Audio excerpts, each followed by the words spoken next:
IronSquid just linked recently the venue. I was actually not able to look at the pictures because they did it when we were in China. Yeah, I haven't seen it yet. Our internet was horrible there. Chinese internet, maybe not the best. Yeah, not least not so far from what Yeah. I've seen, but At least when you are in a room with like thousands of Chinese that all try to access their mobile phones at the same time. So yeah, the venue holds I think 3,700 seats and should be pretty exciting. I'm going to check out those pictures pretty soon.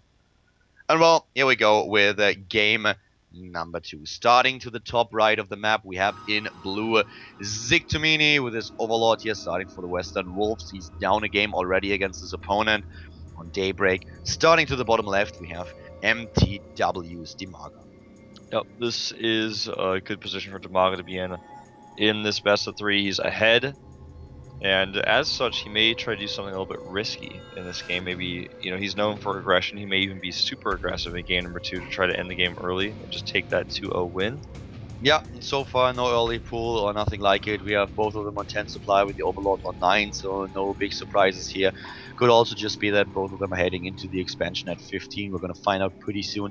The gas timing is, of course, what's really important. If you don't start with an early pull, then the question arises, who's going to take speed first? Who will just try to hit one of the timings here?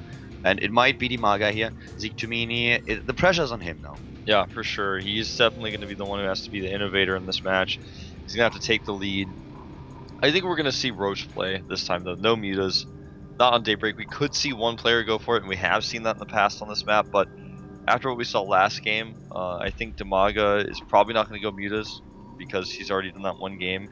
And Ziktomini, on the other hand, he knows that if it does come down to muta versus muta, he probably won't be able to take the win. He had some problems last game, but on the other hand, if you think about it, he got behind early because of Dimaga's ground aggression, so it wasn't really all about the mutas in that last game.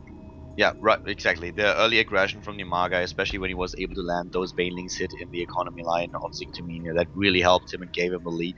And now we see both of them with exactly the same build. Starting the pool at the same timing, going for the expansion, and on the board, the only thing that differs here is the timing for the second Overlord.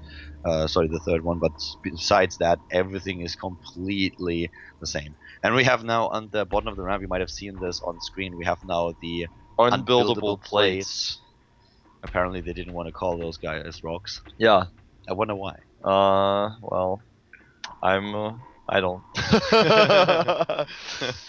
Dustin, the rock browder, was like, nope. The name unbuildable plates feels a little bit weird. I hope that is changed at some point. It seems like a tentative name anyways, but yeah, it certainly does. Well, we're gonna find out. I mean, right now for this game, of course, it's just nice to don't have a supply depot here.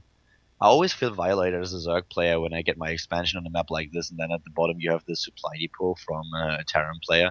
That's why that's the first thing that I'm gonna do: take it down. Yep. Yeah, that queen's probably gonna start working at it fairly soon. Yeah. Should definitely do that. Alright, right now, as you can see, both of them are basically with the same build, not too many variations here. A few Zerglings on the map already for Ziktomini, and Dimaga is completely skipping Zerglings altogether. Doesn't have a single one just yet, completely focusing on his drone. He's getting a slight lead here, and also the Queen's a little bit faster, at least the second, but now we have even a third one coming up for Ziktomini.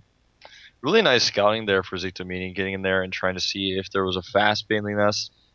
Just making sure, of course, it's the normal one gas. Now he's going to start his spine crawler, just to be safe at the front. We'll probably see, or actually that's a Baneling Nest, that's not a spine crawler, but that would be a pretty big spine crawler if that were the case. Oh wow, I would love a spine crawler like this. Yeah. That would be brilliant. Heart of the Swamp, featuring now the mega spine crawler.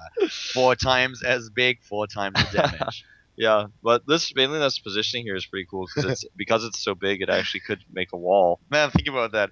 You can you have the special ability for the spine crawler. It can pierce marines, so you can hit 4 at a time. Oh wow! It just rams through them. That's the end of Bunker Rush, of double barracks right down there. Yeah, I think so, man. Look at this, by the way. The both players going for the Baneling Nest at the natural to make a wall. We haven't always seen this in ZZ because it makes it obvious that your Baneling Nest is there. It's so easy to scout, but at the same time, since it's pretty apparent that most people are going to go for Baneling Nest as UZ anyways, it doesn't seem to be too big of a deal to actually try to hide it.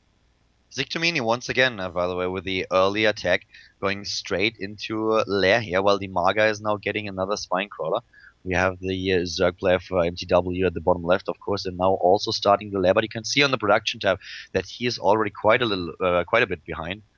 Baneling detonates. Yeah, only one Ling killed there. Not the best trade. Yeah, not really what you want. That Ling barely didn't get inside. That was so close. He was so happy. He was like, I can do it, I can do it, I can do it, and then BAM! No way. Yeah, it shattered his dreams. Ziktomini with a faster lair. It's going to be interesting to see what he goes for here. Looks like he may just go for fast upgrades because he's got that Roach Warren down already. And another scout comes through. Dimaga actually has a very good idea of his opponent's lair timing. Did he see the Roach Warren? It looks like, yeah, he definitely did. Yeah.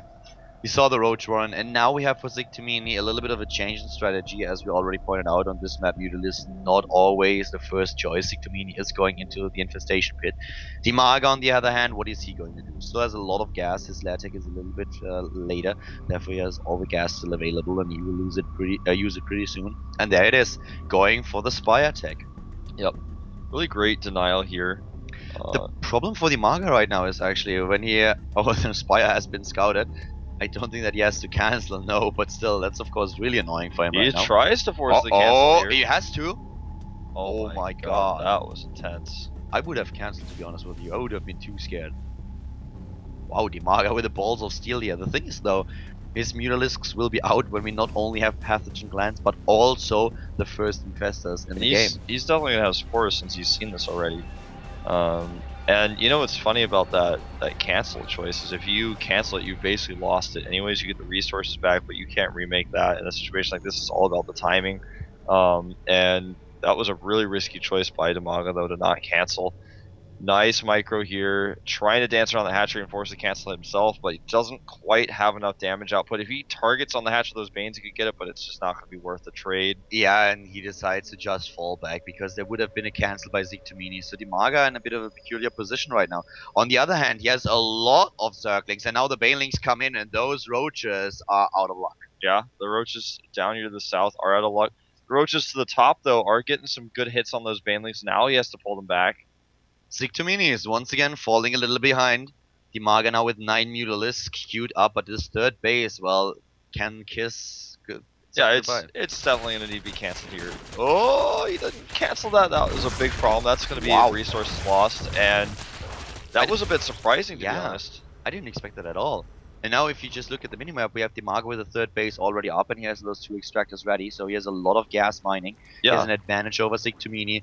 And this is going to be quite troublesome for the Western Wolf players, even with a better tech. Exactly. He's got the meters to help push Ziktomini back on the defensive. And even if he could walk across the map, it's so hard to attack a third base with just a few infestors. That's not really what you want. He has to cancel the base again. And here come the mutants. He's going to try to target down the infestors. This is a great choice by Dimaga. He gets 2 of them there. 1 fungal, and that's not going to affect him too much. The chain fungal is just not there. He's trying to, but there is not enough. The 3 infestors are already gone, and now those Mutalisks are going to town, taking down Roach after Roach. I really like how Dimaga has played this game. It looks like he's going to try to end it right now. The Muta's still barely alive here. So is that infestor. Now it goes down. The Mutas are actually just fighting the Roaches, and Ziktomini may end up holding here in the long run, but he's just lost too much. He does not have that third hatchery still. I mean, look at the resources lost, 4,100 to 2,000. It's double the resources lost for Ziktomini right now. He's losing more Roaches right now. He's trying to send them across the map, but it's just not working out. Even though Dimaga had you could argue that he had the inferior tech here, but his timings were just perfect. Yeah, he knew just what to do once his tech was scouted. He went for an aggressive Zergling attack, which I feel like Ziktomini just really did not expect.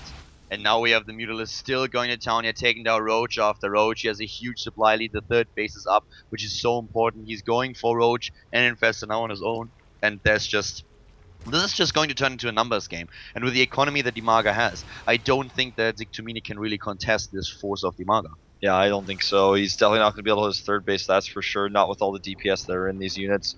And the Roaches they considered going to try to target it down. The Overlord sees there's enough Roaches to defend, so he takes another approach here.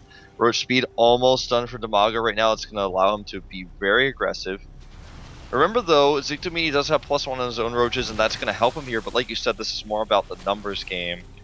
And he only has 2 infestors. If you think about how... when did he actually finish his infestation bit? Like ages ago. And he has 2 infestors. He lost 5, I think. Something like that, perhaps so even much more. gas, yeah.